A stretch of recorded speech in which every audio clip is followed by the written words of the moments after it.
Life of a stand rider.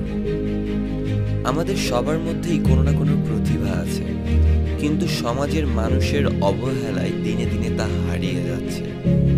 আমাদের সবার কি উচিত না তাদেরকে এই প্রতিভাগুলোর মূল্যায়ন করা? হয়তোবা আর্থিকভাবে আমাদের অনেকেরই সামর্থ্য নেই, হ্যাঁ হয়তোবা আর্থিকভাবেই আমাদের অনেকেরই সামর্থ্য নেই, কিন্তু আমাদের কিছু কথায় যদি তারা মোটিভেটেড হয় তাহলে খারাপটা কোথায়? কেন তাদেরকে অবহেলার চোখে দেখি আমরা সবসময়?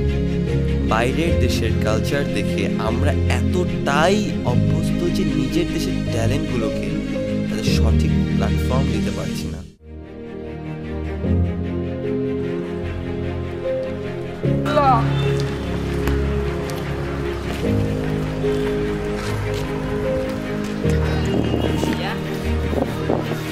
তোকে আমি প্রাইভেটে পাঠাইছি পড়াশোনা করার জন্য, তুই কি সার্কাসি করছিস? হ্যাঁ তুই কি সার্কাসি করছিস? এগুলো কোনো ফিউচার আছে? ভোরবেলায় রোদের মধ্যে সার্কাসি করা বাদ দিয়ে বাড়িটা পড়তে বস। আর এখনই বলতে চেহারা ফেলে কি অবস্থা বানিয়েছিস? বাড়ি যা সেটা পড়তে বস।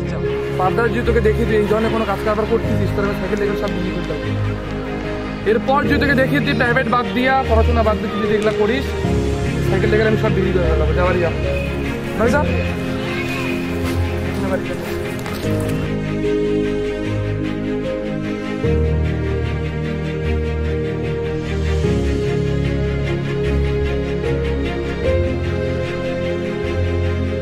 দোস্ত জানো আজকে কি হয়েছে?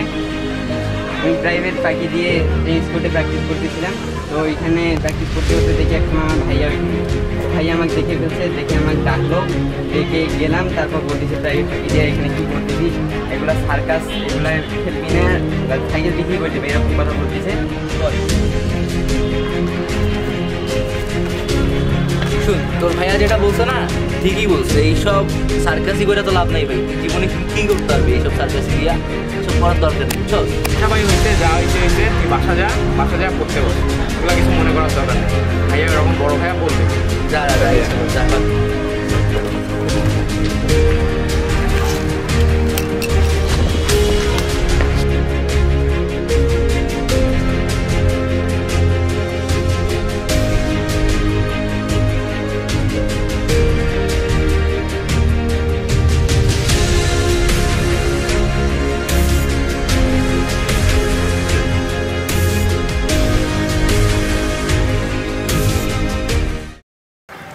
তুই কি সার্কাসি করতেছিস? এগুলো কোনো ফিউচার আছে?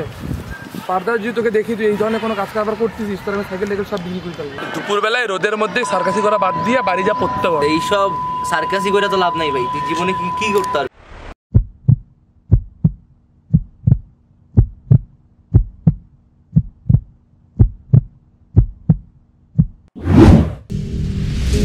আসুন আমরা সবাই নিজেদের ইউনিটি বাড়াই, ডিসক্রিমিনেশন দূর করে মোটিভেশন দিয়ে তাদেরকে সহায়তা করি।